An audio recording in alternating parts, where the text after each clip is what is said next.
Good afternoon, everyone. It is my pleasure to introduce this team stand for the next call, standing until all are introduced. Our first guest is Greta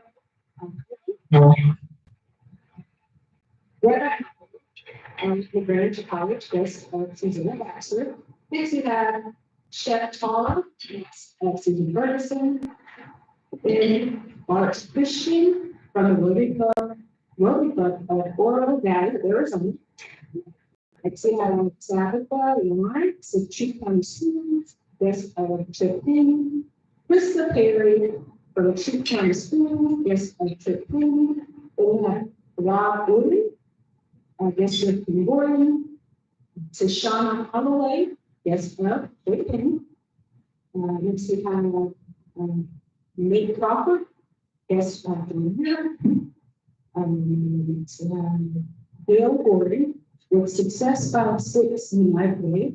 I guess Japan. Next is Chad Beaver with the Private Foundation. Guest Japan. Next is Sam Craig with Dash. Guest Japan.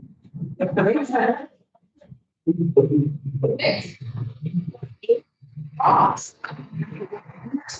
Yes, Susan Ferguson. Next, we have Nancy Snellman, with Pride and Lloyd, Daycare, Best of Children. And lastly, we have Mary Ann Lovejoy, yet True Strategy City. Best of Children. So,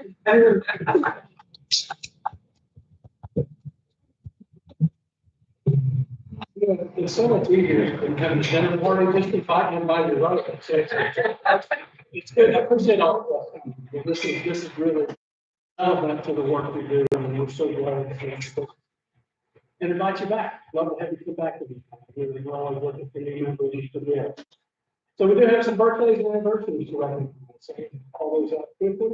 First of all, Karen Thompson, October 6th is her birthday. And then Jerry Jones is a birthday on October 10th. So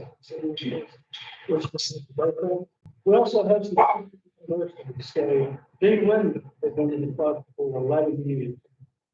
These had some health issues and it's just tough for him to get out of the family. We miss him for the wonderful work that he did. Couple of problematic not getting again. We not all the big things in the recent weeks since they were coming up. So we have a couple of things in our next board meeting is on October 18th. So if anybody needs to make that one here and still get coming to do what's going on, do that. Also, we had some COVID weekends. I mean, it was really nice. So if you haven't picked one up, they're at the table outside. So please pick one and take it with you. We'll respectfully design for our events last week and again this year and that the this year. So if you do it, please stop and pick it well. And then I want to give everybody a reminder. If you guys interested in attending the Rotary District 16 annual conference, that's going to be March 10th, 2024. Let us know. We'd love to have a big crowd to attend. A lot of songs that we already doing. So we didn't have some time for happening. What's going well? What are things you would like to brag on and talk about? Here, come on up.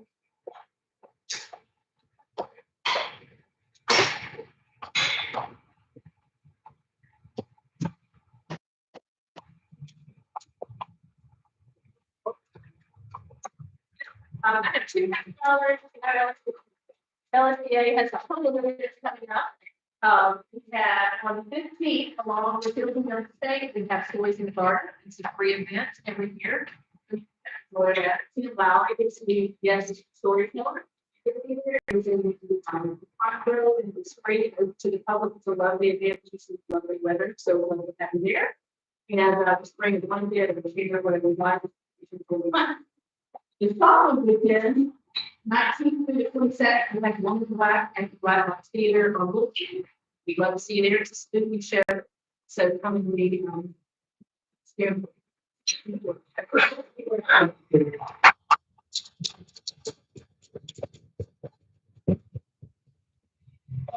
Yeah, our daughter is in part of the have cash.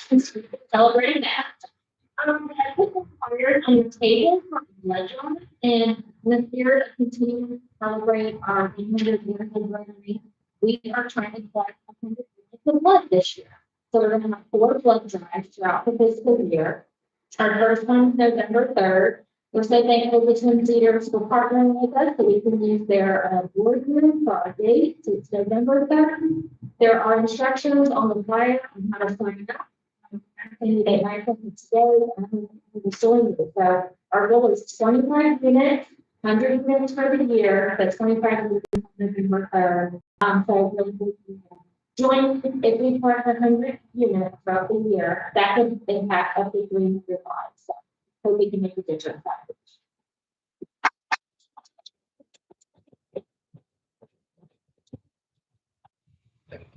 But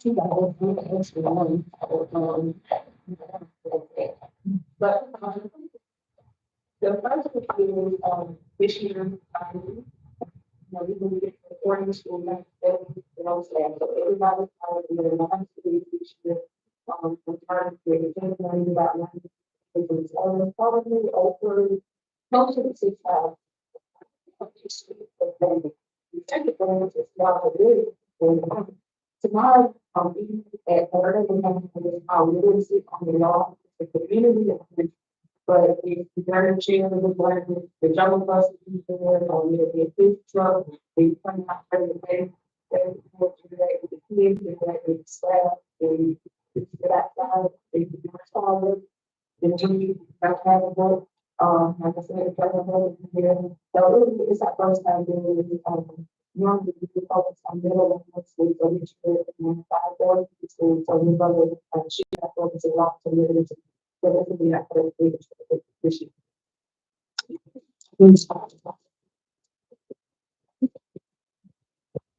In 1925, members of the newly organized LaGrange Rotary provided most of the funding for the brand new LaGrange Memorial Library. So last Thursday, just 2 days, actually the day after we celebrated the 100th anniversary of renovated library, opened around Keith Road.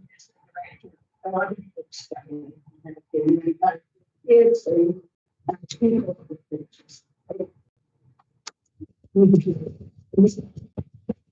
We haven't seen the library police.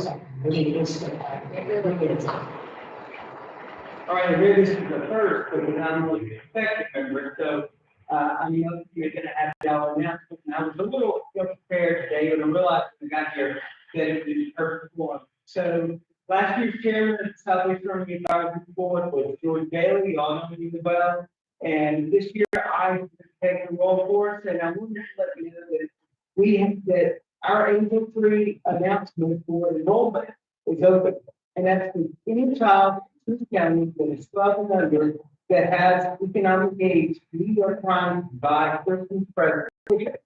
It's people, one, I want you guys to know about it. I want you to help get out the word. And I'm sorry to be fired today, but I'll make sure I have electronic copies for you so you can have. And the other one is we really love the sponsorship. We have some churches that are doing some great work in terms of helping us.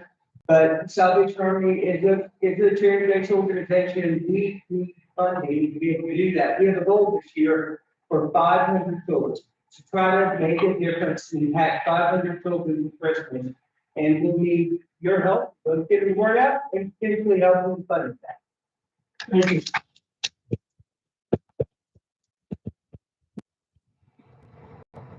So last Friday night, the West Georgia Auburn Club and the Adams Bulldog Club had their fundraising event. There was no fights. Their fundraising event that raises money for the Charles Hudson Scholarship and the Nightingale Honeycomb.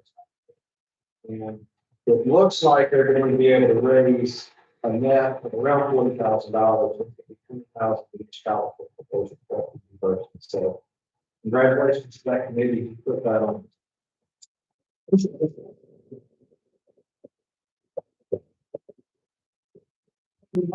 Happy dog. It's a great time to brag about grandkids or passing kidney stones, whatever you do. It's a good time to talk about the good work that our Rotarians are doing. One quick thing, I know Mark has introduced a big, at Southern Company, that big workers, so he will hopefully be transferring our feedback. So yeah, so he's actually not living in our company, Susan Cole is not. Thank you, sir. So let's continue on to the problem. What kind of show? Certainly, when it's trying to be able to see the town develop. Joe?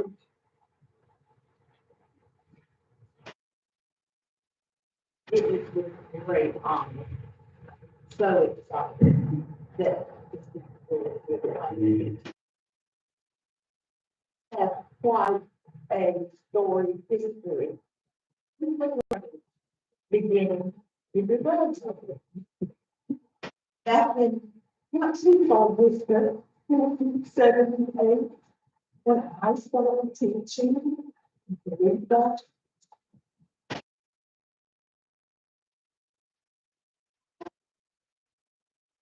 decided that it was terrible, that we had children who had been referred to learning disabilities, that they didn't qualify. Back in those days, you had to have a certain IQ, and then you had to be performing 2 years below the grade level. Well, how about those who didn't quite make it? Maybe they weren't 2 years below grade level, they were a year and a half. Or maybe they weren't 90 to 110 with an IQ, but they were 80. They didn't get enough.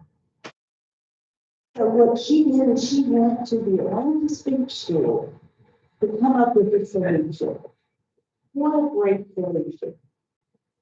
She then went to the Junior Service League and then about this problem. And together with the churches and the Junior Service League, they came up with all of these games that we made and activities to do with these children that didn't qualify for the program. So therefore, they didn't have any help whatsoever. In addition to that, we had 2 children, ladies, who were born with severe disabilities. She pulled together the churches to form 85 volunteers, and we would go into these homes every day, all day long. Both of those children today are at least doing well. They are living independently. And who knows all of the children and all of the volunteers that I oversaw in my state. Where those children are today. I can assure you, they're so much better off than they would have been without the program. We owe so much. And hear about the speech school, which is absolutely amazing. I've had my own grandchild, spoke about that a year ago. Thanks to them, we got the correct diagnosis and we were able to apply correctly for treatment that needed to be done for the. So to begin with, we're going to have Dr. Ryan Lee James. She's an ASHA certified speech and language pathologist, researcher, published author with expertise in language development, language disorders, and living in the context of linguistic differences, socioeconomic disadvantages. She currently serves as the Chief Academic Officer and Director of the Writing for Language and Living at the Speech School. Before joining the Speech School team, she had the privilege of training and mentoring graduate level speech language pathologists as a member of the communication and disorder faculty at Adelphi University in New York. Dr. Lee James is honored to be the incoming Vice President of Speech and Language Pathology for the American Speech Language Hearing Association and to serve on other national and local boards to realize literacy and justice for all. Also, he Paul Yates. He has served for 25 years as the executive director of the Atlanta Speech School, the nation's most comprehensive language literacy center for core schools, clinical program, and Robbins Center for Language and Literacy. The school impacts the lives of approximately 1,400 children and adults on its campus, and tens of thousands of students across the region and the nation through its Rollins Center professional development program. And it's free online TOPS campus with 225,000 members from all 50 states. The Rollins Center concentrates on providing educators, health providers, and families with the capacity to break the cycle of literacy for children whose families have generationally been denied education. A preschool teacher practiced law for 15 years and was an adjunct professor at Emory Law School. He currently serves on the board of the Fulton Public Library Foundation, is a member of the executive committee of the Anti-Defamation League Southeast Region, is on the panel of Get Georgia Region, and is on the board of directors of Camp Twin Hills. He's also past chair, a member of Georgia's Commission to the Deaf and Hard of Hearing. Wow. We have reports today. Thank you.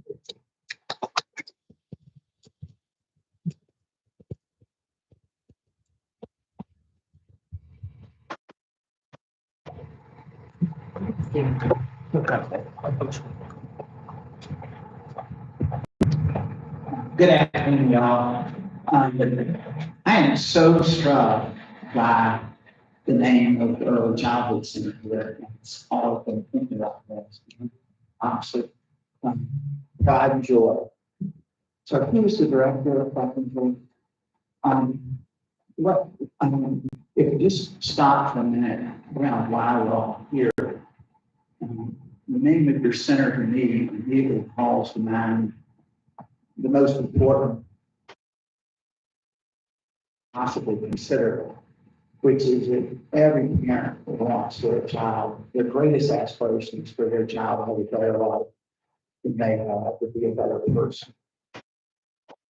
And in reality, we're in a country where that eternal truth and aspiration is not equally by society that really decides a child's ability to decide their own future based on their zip code, race, and ethnicity.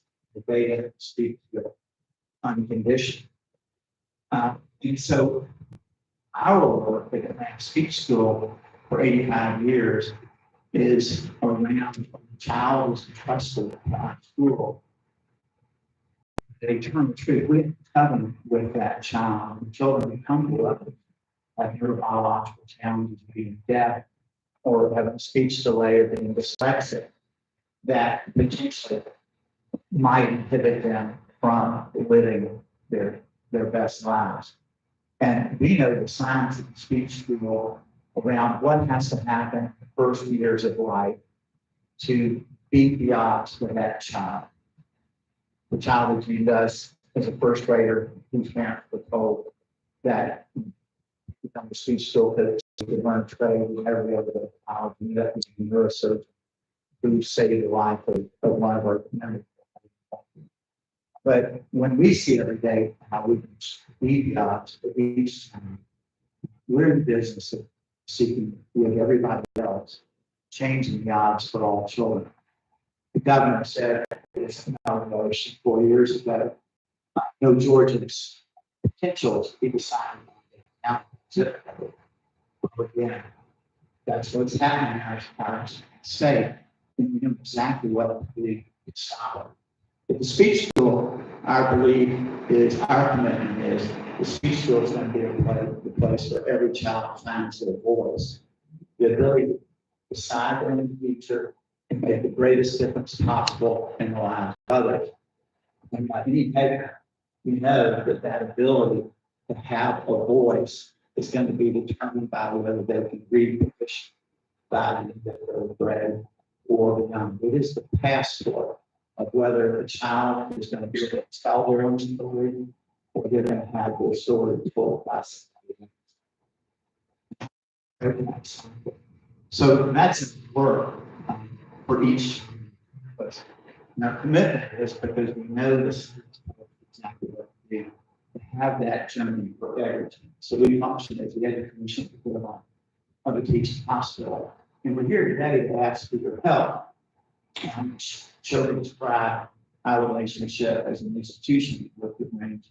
My family relationship is my dad was Charles Yates, and through us, we spent a lot of time in the range, and all of the range is that place to prepare. It was a real community and understanding each child was our child. So as we seek to bring every child's voice in Georgia, and for Georgia to be a national leader and to meet the governor's aspirations, we're here to talk to you. And the last thing I'll say for it is Ryan, if we go forward. So this is our work. We're the education of each hospital. Again, 1,400 children on campus. We're impacting the 250,000 people around the world who are having access to what some people would call the science of reading. This is my last slide. The big thing we want to share with you today, and hope everybody will come away if you've heard about the science of reading, that really children's lives at first, this path towards self-determination really starts in the last trimester of pregnancy, not in kindergarten. What happens in the first 9 years of life? We know that a million synapses per second are being constructed in a child's brain first 8 months of life. This is the window of time where everything we do as an individual, as a school, and most importantly, as a community, for each child and every child is going to decide who we are, not just who the children are, but who are we. What does it mean to be in the branch? What's our promise? What's the covenant that we have at Pride and Joy should be the same covenant we have for all our children. We hope that LaGrange will be one of those communities where people would say, LaGrange can do it, and that's, this should be the case for all children. So if we can understand that really what needs to happen for each of our children during this window of time where potential can be fulfilled and all of us do it collectively, that's our message today. And I'll turn things over and appreciate being called. It's good to be called the main man. It's all about before we work at the speech school at 230. So that's not really much to brag about. I'm just glad to introduce not just the main one, but the main person at the speech school, our chief academic officer and Broadland Center director, who really has become the driving force around literacy reform in our state, not for the purpose of children ultimately being able to read, but for ultimately so that every child in Georgia can find their voice. So I'll turn it over to Matt. Thanks.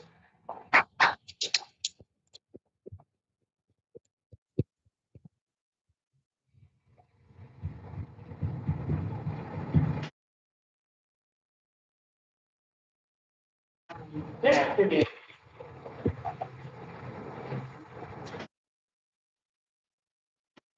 Y'all can hear myself so well. Okay, so thank you all again for having us. Sure, thank you for reading our bio. You don't realize your bio when you have to read it. Thank goodness. I shortened it a little bit. But I'm Ryan Lee James. I'm a speech language pathologist, the chief academic officer at the Atlanta Speech School and director of our class. I'm also the mom of two little girls, a second grader and a 2-year-old. So for many, many reasons, the work of literacy in our state and for all children is very. So really excited to be able to share and grateful that Trip invited us to learn more about the work that's happening in the branch over the last year. So from Trip and Chad, and so we're just delighted to share a little bit about the early learning, literacy, the science of reading, and to talk about what's happening more broadly as it relates to literacy and state. And so I think at 15 minutes, now we try to be finished before 1 o'clock to be able to take any questions. So I wanted to start by sharing this sort of complex model, and don't worry if you can't read it all, because that's sort of I wanted to be able to share this. It's called the direct and indirect effects of reading. And this model was published for the first time, I think, around 2020 by Dr. Young Suk Kim, who is now at the University of Irvine. The reason I want to show this model is because so often we talk about language, learning, and reading as if they're just things that happen. That we just sort of, wake up one day and we're readers and we're competent language users. And that's really because so many of us, unless we struggle to read, Shirley talked a little bit about children who have language-based learning disabilities, but unless we struggle to read or to learn language, you don't really remember learning to read, because mainly probably because we didn't have this. And so I wanted to share this model because Dr. Louisa Moats has been saying more recently to help teachers, school leaders, all of us responsible for children's education. She's been saying teaching reading is rocket because really to underscore all of the intricacies and complexities that are involved in children becoming skilled readers. Now, Homer did mention that reading is a reading proficiency or reading comprehension is not the ultimate goal. The ultimate goal, of course, is for children to be able to decide their futures and make the greatest difference in their lives. But I wanted to share this model because it really illustrates all of the complexity involved. You can see at the bottom, maybe you can't, but that bar at the bottom is domain general cognition. So we talk a lot about executive functioning at the speech school, working memory, cognitive flexibility, the ability to be able to attend to information is really the foundation upon which all this other takes place. So we know that development happens in context. So I mentioned that I'm a speech language pathologist, work at the speech school. We have a ton of speech language pathologists that we employ there. And the reason is because SLPs are highly trained in early language and the connection to later literacy development. And so we think about just things that children and babies are naturally born to do. Speech, language, communication, we are all biologically hardwired to be able to do these things. Now, again, there are some children who demonstrate difficulty like dyslexia, as we just talked about at our table while we were having lunch. But overall, children are born with the ability to communicate, not just the ability, but the desire to communicate, right? If you've been around young babies, from day one, they are crying, they are cooing, they're doing the best that they can to get some interaction with the adult. And as time goes on, that interaction and those early cues and that early communication becomes oral language, speech, right? As babies and young toddlers develop the ability to speak and use language, not only use language, but understand. I also included these icons here over near language to represent listening and speaking. Language is also reading and writing, right? So we talk about oral language versus written. So that's important to that. And again, highlighting domain general or executive functions that really underpin our ability to play. So for infants and toddlers, we know Homer mentioned the synapses and the brain and all this early development that's happening. Rapid and abundant development happens in the first few years of life. And we know from research that really it's the third trimester pregnancy when the fetus's auditory channel comes online, they're able to hear the nonsicles in utero. It's that early sound awareness that ends up including phonemic awareness, phonological awareness, eventually the ability to decode words on the page. Rich incidental input is optimal and associated with games early and in later life. So I was just reading a really interesting paper yesterday that talked about all of the importance of early input. and how this input is so critical also for preschool and pre-K children, or pre-K children. This study talked about not just the quantity of input that children hear. So for a while, we were talking a lot about, the more words, but it's also the quality of it, how much back and forth interaction. This paper yesterday that I was reading talked about the updated brain studies that show not only does this back and forth interaction change or impact the function of the brain, but also the structure. And so we see much more white matter in the frontal lobe and different language areas of the brain when children have had a lot of that interaction. So we know that early childhood education makes a difference. So we go from infant toddlerhood, where we're communicating, we're talking a lot with babies, When kids come to school, around preschool and pre-K, we start doing more intentional and structured activities with them, letter names, rhyming games, and so forth. And we know that these learning opportunities have lasting and positive effects. So I mentioned communication, speech, and oral language skills develop incidentally in context with adults. So I have a 2-year-old. She is learning language just by learning language in her home. What is interesting is that we know from many, many years of research that reading and writing does not develop. So my 2-year-old is really a skilled language user already. She's using a lot of words. She's got some really strong sentence structure, and in an Excel that makes me really, really proud. But I have not said to her, Camille, her name is Camille, that in English we use subject, verb, object, right? I wouldn't say that, but she was learning the word order of English just by hearing English spoken in her environment. Oral language, written language, reading and writing is very different. In order for her to be able to get code words on the page, make sense of the word on the page, to comprehend the meaning, she's going to require explicit and systematic instruction. Phonics and fluency, awareness, morphological rhythms, and all these components that we have. So, reading and writing and spelling must be explicit. I'm sharing this because so many of our practices in elementary schools, even what we're teaching in universities and college teacher preparation programs, is not necessarily, or it's not open to the brain science and what we know about how the brain learns to read and how the brain learns to. So, the power of language. I'm sharing these slides because I feel like as competent language users and readers and writers, probably all their skills, we don't think a lot about how we use the power of language and why it's so critical. So again, here I'm using language to represent oral language, linguistics, as well as reading and writing. So we harness the power of language to inform and read.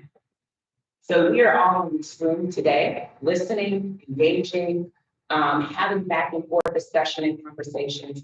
This is the power of language, and we can do that in speaking, right? But we can also do that through writing letters, through reading books. We have folks in the university space writing published papers, right? So we harness the power of language to inform and engage. We also use the power of language for empathy.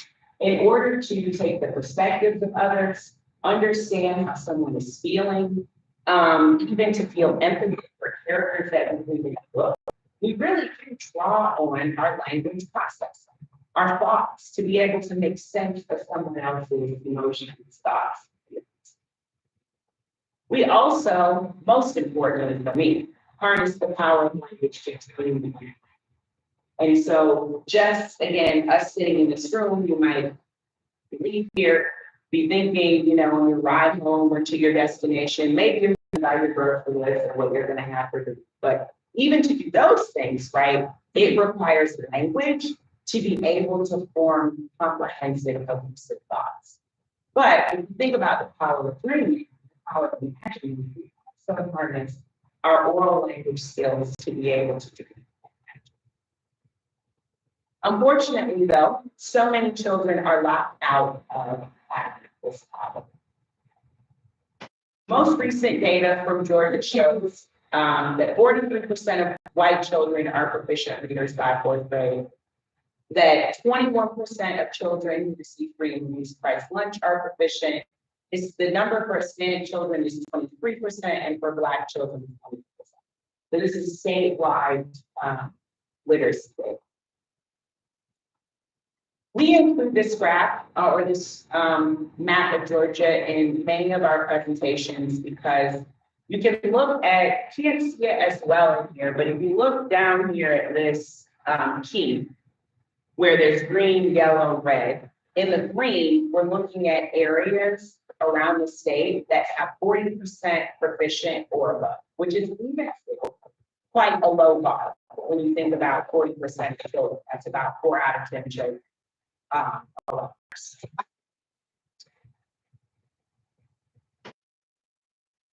And this graph is important because we've had so much conversation about COVID as being a cause, a primary driver for learning loss. This is National Assessment of Education Progress data demonstrating gaps between white children and Black children nationally in reading proficiency. But even if we look from 1971 over to 2020, we see that we've made relatively incremental growth, if any, year by year in our progress for reading proficiency. And so it is true that we know children from economically disadvantaged backgrounds really work hit hardest with COVID. We also know that COVID is not the reason that our children are struggling. Our children have been at a disadvantage for quite some time. Since 1971, at least according to me. And so we started with a complex model of the indirect and direct effects of reading. And I wanted to just end with very simple solution. At least you think it's pretty simple, though it certainly takes a concerted effort and a whole lot of partners. That we talk about literacy and justice for all. Homer mentioned, for us, this work starts in the 3rd trimester of pregnancy all the way through when a child is able to read by proficiency. But even beyond that, to keep reading. And so for us, we have many, many partners in this space and in this work. And our impact model is pretty simple, that we believe and know really from much research that if child-facing adults have what they need to be able to support children in their environment, so we're talking about parents and caregivers, we're talking about early childhood teachers, early childhood center directors, superintendents, kindergarten, 3rd grade teachers, special educators, ESOL folks. We're talking about everybody in that ecosystem. If adults have what they need, then children get it. So this is just some impact data from our efforts in Marietta, the city of Marietta and Atlanta. We work with many early learning partners. We are working across the continuum in these cities, from the Bergen Hospital all the way up through the elementary schools. So Talk With Me Baby is a program that has been incubated at Grady Hospital for many years. I think maybe 7 or 8 years. We're probably headed into about our 8th year of implementation of Talk With Me. So I wanted to share this because Talk With Me Baby is a program that is really asset-based, focused on providing support for caregivers on how to build or how to construct a reading brain really from day, all through healthy engagement back and forth with their babies. So the caregiver, the hospital staff at Grady have really adopted Talk With Me Baby and made it their own. And so all of the public health professionals at Grady that are coming into contact with families are trained on Talk With Me Baby. So what that means is that they're trained Talk With Me Baby coaches. They support families around how to build deep reading, how to support language and healthy early brain development from day one. This data, we're right now having an external evaluation by the Brazelton Institute of our Talk With Me Baby program at Grady. And we are really delighted to have these preliminary findings that show not only are the staff at grade really increased by the program, but the families are really being reporting that the training is helpful for them and that they're even using the practices long after the grade hospital. Back 2 minutes, okay. And this is just a snippet of data from one of our partners or from a cluster of YMCA centers that we support in the Atlanta, Metro Atlanta area, demonstrating growth across 3 years for our preschool and pre-K students in the areas of language and literacy.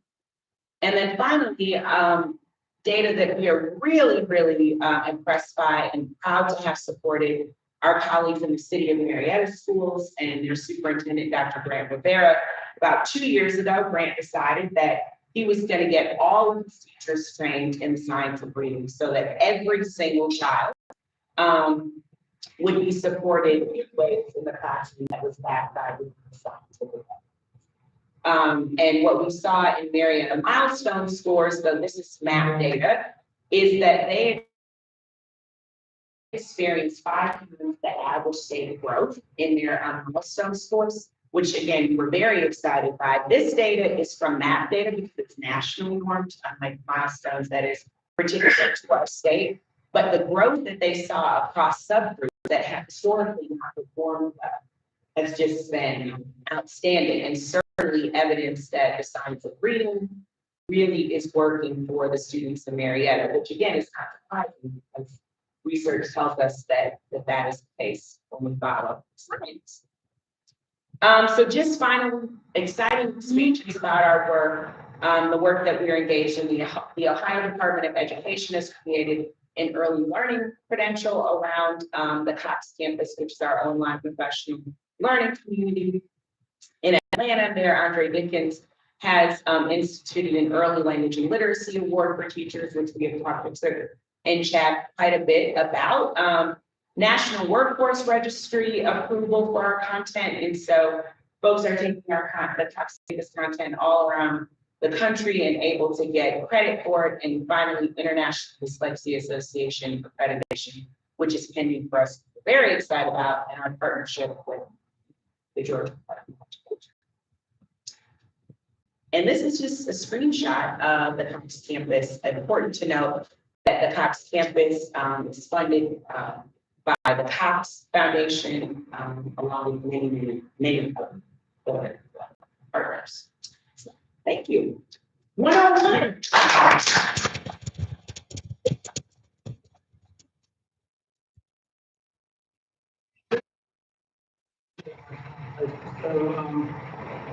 Georgia legislation. Yes.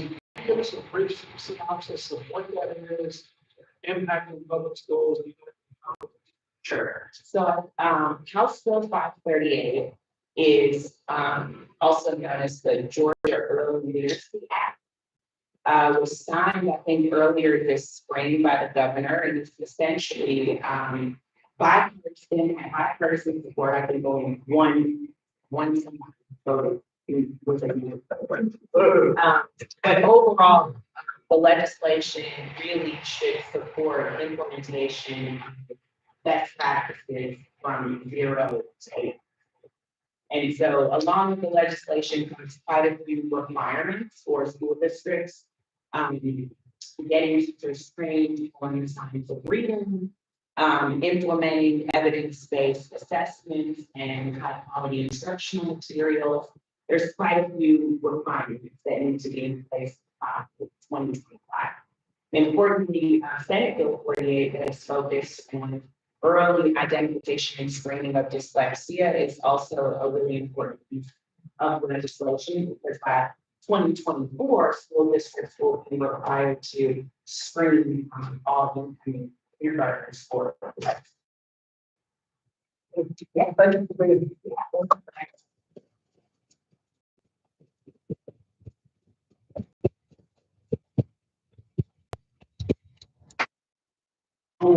Thank you so much for being on the program, not just in Atlanta, not just in Georgia, but around the country, for everything you're doing.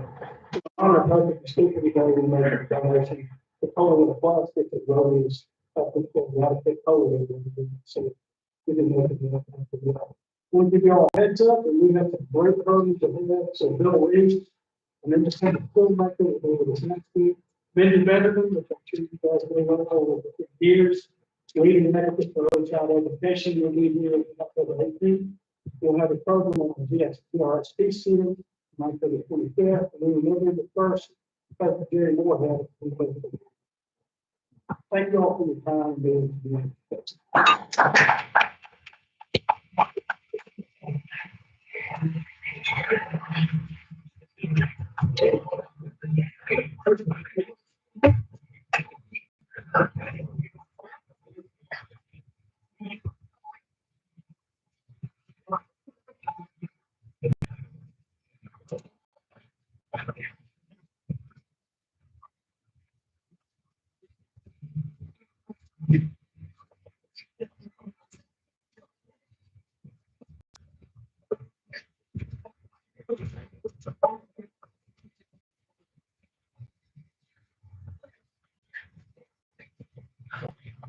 Thank